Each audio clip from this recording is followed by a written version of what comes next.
रविकांत जी आपका स्वागत करता हूं इस कार्यक्रम में। और सीधा इधर शकील अख्तर जी, सीधे आप कांग्रेस मुख्यालय से इधर आ रहे हैं और आपसे भी समझना चाहूंगा कि ये इस्तीफा की कहानी क्या है। और दूसरी बात, क्या राहुल गांधी सचमुच पॉलिटिक्स करने गए थे? ये दो सवाल फटाफट आपसे चाहता हूं कि जवाब दीजिए, क्योंकि बहुत लोग और खासकर बीजेपी के लोग तो यही कह रहे हैं कि राहुल गांधी पॉलिटिक्स करने गए थे, लेकिन क्या कुछ पाया राहुल गांधी ने वहां? देखिए राजीव जी, ये आज का इस्तीफा प्रकरण एक प्रयोग था, बड़ा प्रयोग, और अगर ये सफल हो गया तो अब कोई इस्तीफा नहीं देगा। आप समझ लीजिए इस बात को कि जिस 2024 की आप तैयारी कर रहे हैं, उसके बाद लोग आएंगे, कहेंगे नहीं हम आपको चाहते हैं, आप इस्तीफा नहीं दे सकते। अटल बिहारी वाजपेयी ने कहा था मैं जा रहा हूं राष्ट्रपति भवन इस्तीफा देने के लिए, 1 वोट से हारे थे वो, लेकिन उन्हें किसी ने नहीं रोका, नहीं तो इस्तीफा उनके हाथ से लिया जाता और फाड़ के फेंक दिया जाता।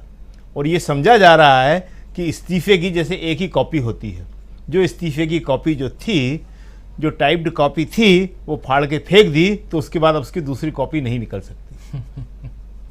ये वेरी इंटरेस्टिंग है ये, और ये एक ऐसा मजाक है जिसे जनता समझ रही है। देखिए इसका मतलब क्या है, इसका मतलब सिंपल ये है कि अब बीजेपी जो है कंफ्यूज हो गई है। क्रिकेट की लैंग्वेज में जिसे कहते हैं कि बैट्समैन डबल माइंडेड हो गया है, और जैसे ही बैट्समैन डबल माइंडेड होता है वैसे ही उसके आउट होने की संभावनाएं 100% बढ़ जाती हैं। आज से पहले कभी भी बीजेपी जो है इस तरह कंफ्यूज होते हुए भ्रम में नहीं दिखी। उन्होंने पहले सोचा कि इतना बड़ा कांड हो गया, 2 महीने से हम इसको छुपाए हुए थे, कोई पिक्चर बाहर नहीं जा रही थी, मगर राहुल के आने से 2 दिन में पूरी दुनिया ने देख लिया कि वहाँ क्या हो रहा है। क्या राहुल के जाने से पहले किसी को मालूम था कि रिलीफ कैंप में इतनी बुरी हालत है? ये सारे पहाड़ी लोग हैं, आदिवासी लोग हैं, साफ सुथरे खुले मकानों में रहने के आदी हैं। इन्हें आज जिस तरह से शरणार्थी शिविरों में रहना पड़ रहा है, जो औरतें और बच्चों की तस्वीरें आई हैं, वो दिल हिला देने वाली हैं। राहुल ने खुद का हार्ट ब्रेकिंग, ये देखी नहीं जा रही हैं। बच्चों के चेहरे पे जिस तरह की दहशत है, घबराहट है, औरतें जिस तरह डरी हुई हैं, वो सब आज दुनिया ने देख लिया। क्यों?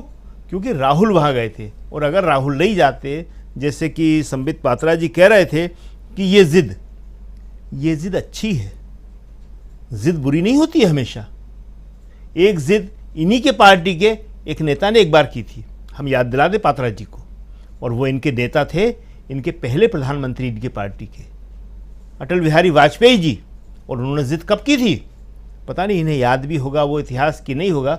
50 साल पहले 1971 में पार्टी का बहुत बड़ा दबाव था कि आप इंदिरा जी की तारीफ मत करिए, लेकिन अटल बिहारी वाजपेयी ने कहा नहीं वो दुर्गा है, मैं कहूं या न कहूं उससे कोई फर्क नहीं पड़ने वाला, लेकिन मैं खुद को रोक नहीं सकता कि उन्होंने दुनिया के नक्शे पे जो एक नया देश बना दिया, पाकिस्तान को विभाजित कर दिया, ये काम कोई दुर्गा ही कर सकती थी। ये वाजपेयी जी की जिद थी। तो जिद हमेशा बुरी नहीं होती है। आज राहुल गांधी वहां गए, अगर न जाते तो क्या ये लोगों को मालूम पड़ता, हिंदुस्तान के लोगों को मालूम पड़ता? बीरेन सिंह इस्तीफा देने की स्टेज तक भी आते? वहां तो राजनाथ सिंह जी ने कह दिया था कि हमारे यहाँ कोई इस्तीफा होते ही नहीं है। वो सही बात है, कोई इस्तीफा नहीं हो रहा था, और अभी भी नहीं हुआ। और अभी क्यों नहीं हुआ राजीव जी? क्योंकि ये तय हो गया था कि किसी न किसी को दोषी करार देना पड़ेगा, नहीं तो बात मणिपुर से निकल के दिल्ली तक आ सकती है। तो बलि का बकरा बनाने का फैसला किया गया बीरेन सिंह को। लेकिन उसी वक्त सेकंड थॉट आया, कन्फ्यूजन में हमेशा ये होता है, जब आदमी कन्फ्यूज्ड होता है, भ्रम में होता है, दुविधा में होता है, तो उसको सेकंड थॉट आता है कि अगर इस वक्त अभी तो राहुल वापस आए भी नहीं है दिल्ली, इस्तीफा हो गया तो क्रेडिट तो राहुल को चला जाएगा, और राहुल को किसी भी हालत में क्रेडिट मिलने नहीं देना है, इसलिए इस्तीफा नहीं दिया गया। नहीं तो बीरेन सिंह तो इस्तीफा देने जा ही रहे थे, और उसे कह दिया गया था, अपने आप थोड़ी जा रहे थे, उन्हें दिल्ली से कहा गया था कि श्रीमान जी बहुत हो गया।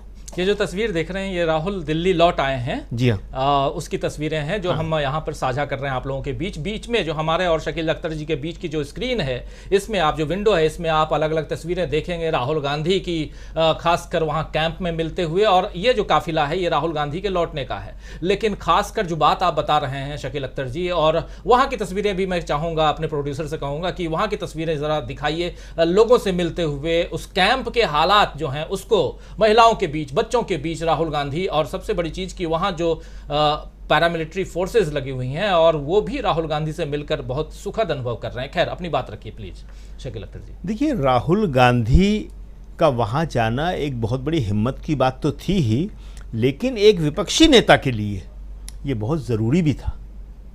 जब प्रधानमंत्री वहां नहीं जा रहे हैं, प्रधानमंत्री मणिपुर का एम नहीं बोल रहे हैं, ऐसी स्थिति में क्या मणिपुर के लोगों को हम बेसहारा छोड़ सकते हैं? आप देखिए कि राहुल जब कैंप का दौरा कर रहे हैं उस वक्त उनका जो पोज है वो देखिए कि वो दोनों हाथ पीछे बांधे हुए हैं राहुल। ये आमतौर पे नेहरू की मुद्रा हुआ करती थी, नेहरू की विचार मग्न मुद्रा कहलाती थी। नेहरू जब विचार मग्न होते थे, नेहरू बहुत पढ़े लिखे थे, ये बात यहाँ दोहराने की ज़रूरत नहीं है, हमारे सारे दर्शक जानते हैं, पूरी दुनिया जानती है। अभी आपने देखा कि अभी डेनमार्क के जो एम्बेसडर थे वो कांग्रेस के अध्यक्ष से मिलने आए हुए थे। इससे पहले कल 2 देशों के एम्बेसडर आए हुए थे और खड़गे जी ने उन्हें भेंट स्वरूप क्या दिया?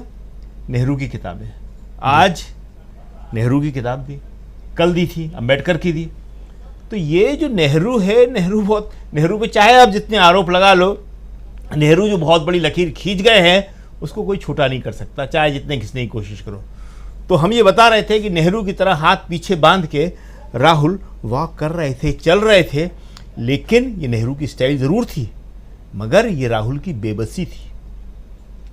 एक नेता के लिए या किसी सामान्य व्यक्ति के लिए भी ये सबसे खराब स्थिति होती है।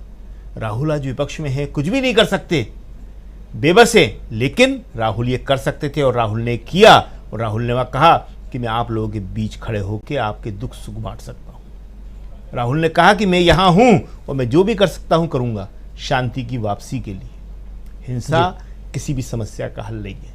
और राहुल ने ये जो बात कही है बहुत बड़ी बात है। हिंदुस्तान की जनता इसको समझ रही है, विपक्ष समझे या सत्ता पक्ष समझे या न समझे, इससे कोई फर्क नहीं पड़ता कि मैं यहाँ राजनीति करने नहीं आया हूँ। 2 दिन में उनके लोगों ने कितनी बार कैमरे सामने से हटाए, माइक सामने से हटाए। राहुल के पास बहुत मौके थे और हम ये याद दिलाना नहीं चाहते कि इससे पहले जो विपक्ष हुआ करता था वो ऐसी जगह जाता था तो कौन क्या क्या बोलता था, किसने क्या क्या नहीं बोला, ये सबको मालूम है। लेकिन राहुल जिस शांत तरीके से इतने दुख और पीड़ा को सहते हुए, समझते हुए देख रहे हैं और चुप हैं, ये बहुत बड़ी बात है विपक्ष के नेता के लिए। क्यों? क्योंकि इस वक्त लोगों को शांति की जरूरत है, किसी राजनीति की जरूरत नहीं है। जी राजीव जी। जी बिल्कुल, लोगों को शांति की जरूरत है, किसी राजनीति की जरूरत नहीं। और ये बात राहुल गांधी भी दोहराते हुए नजर आ रहे हैं। हमारे साथ वरिष्ठ